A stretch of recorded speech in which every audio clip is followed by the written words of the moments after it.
Hello दोस्तों। तो मैं आज जो वीडियो लेके आई हूँ वो है रेफरल एसओपी को लेके। तो मेरे पास बहुत सारा रिक्वेस्ट जो है वो आया हुआ था रेफरल एसओपी को लेके। तो मैं आज इसीलिए ये जो रेफरल एसओपी है उसको लेके आई हूँ। तो ये एसओपी जो है ये मेरा कुछ 6 पेज का एसओपी है। तो चलिए मैं आपको दिखाती हूँ कि ये जो रेफरल एसओपी है मैंने उसको कैसे बनाया। मैं आपको दिखाती हूँ ये एसओपी को। तो एसओपी के लिए मैंने पहला नंबर पेज जो है ये कुछ इस तरीके से बनाया। अगला पेज जो है जहाँ से डॉक्यूमेंटेशन का पार्ट शुरू होता है उस वाले पेज को मैंने कुछ इस तरीके से बनाया। जैसे कि पहले यहाँ पे डॉक्यूमेंट कंट्रोल मैंने बनाया, जहाँ पे मैंने दिया मास्टर कॉपी। तो मास्टर कॉपी पे मैंने दिया the original hard copy of the SOP with the signatures of the above on the title page will be the master copy. मतलब ऊपर में जो सिग्नेचर वगैरह रहेगा उसको लेके ये मास्टर कॉपी जो है वो रहेगा। उसके बाद है कंट्रोल कॉपी जो है the photocopies of the original copy of the SOP for distribution will be the control copy. मतलब जो ओरिजिनल कॉपी रहेगा उसके बाद इसको प्रिंट करके अगर हम किसी को देते हैं तो वो होगा control copy. They shall be stamped control copy in red. Control copy will be subject to automatic update when a new version of the SOP is released. उसके बाद है अनकंट्रोल कॉपी जिस वे uncontrol document is a hard copy of the document that shall not bear the stamp control copy in red.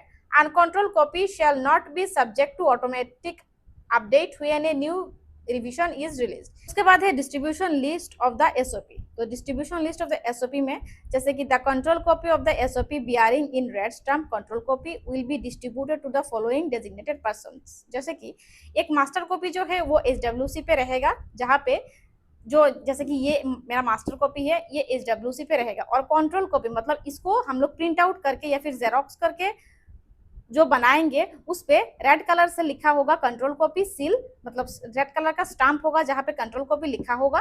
और ये जो दो control copy है वो एक रहेगा कम्युनिटी हेल्थ ऑफिसर के पास और दूसरा रहेगा अगर आपके पास एएनएम है तो एएनएम के पास, एमपीडब्ल्यू है तो एमपीडब्ल्यू के पास, यानी आपके एचडब्ल्यूसी से पे जितना भी लोग है उन लोगों के पास जो है ये कंट्रोल कॉपी जो है वो रहेगा। आते हैं तीसरा पेज पे। तो तीसरा पेज को मैंने कुछ इस तरीके से बनाया जिसपे रेफरल टू हायर सेंटर पे मैंने दिया, जहाँ पे पहले मैंने लिखा पर्पस। तो इसके पर्पस में मैंने दिया the purpose of this document is to define a systematic procedure for the referral of the patient to a higher और a support centre for further treatment that are not with in the scope of services of hospital. ठीक है, scope पे मैंने दिया referral in patient और referral out patient. हमारे पास ये दो ही का जो है वो है रेफरल इन और रेफरल आउट। रेस्पॉन्सिबिलिटी पे है community health officer shall decide the referral. जो सीएचओ है वो डिसाइड करेगी कि कहाँ पे जो है वो रेफर करना है। Process flow chart. तो यहाँ पे फ्लो चार्ट है।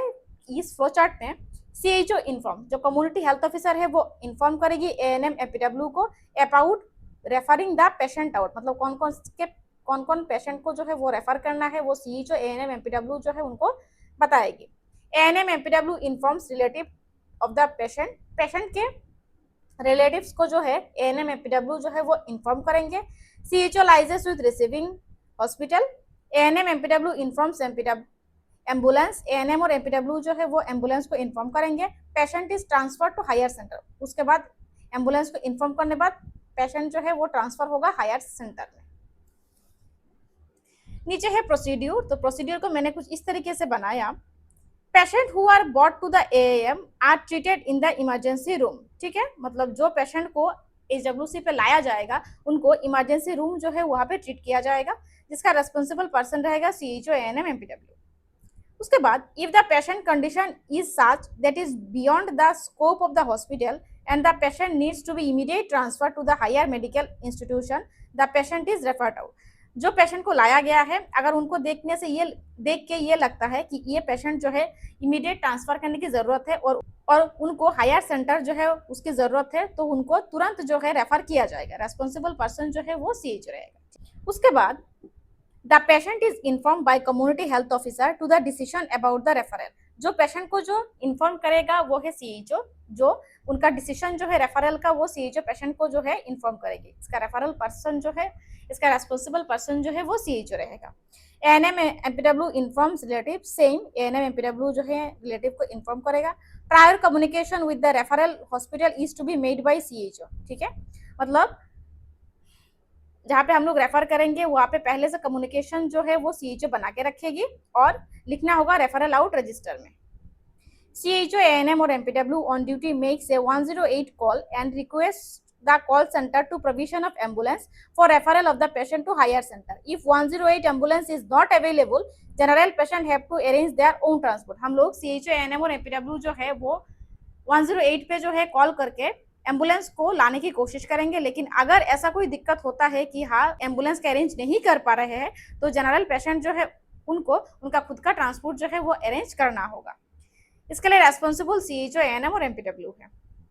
ये referral slip containing details of the patient diagnosis, treatment given, reason for referral, etc. is filled by the referring CHO along with his signature in referral ticket and the same is attached in the patient medicine records and handed over the patient relative. जैसे कि referral slip जो होता है, referral slip के साथ ये वाला patient को जो है उसको रेफर किया जाएगा, जिसके साथ रेस्पॉन्सिबल रहेगा सीएचओ और उसके साथ दिया जाएगा डिस्चार्ज और रेफरल स्लिप।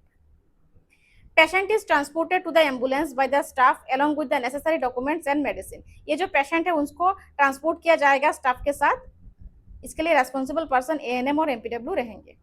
ये post referral follow up should be done by the CHO by contacting the patient directly or over the phone or the ASHA who accompanied the mother at the time of admission। ठीक है, मतलब जो patient को हम लोग refer किए हैं उनको फॉलो अप करने की जरूरत है।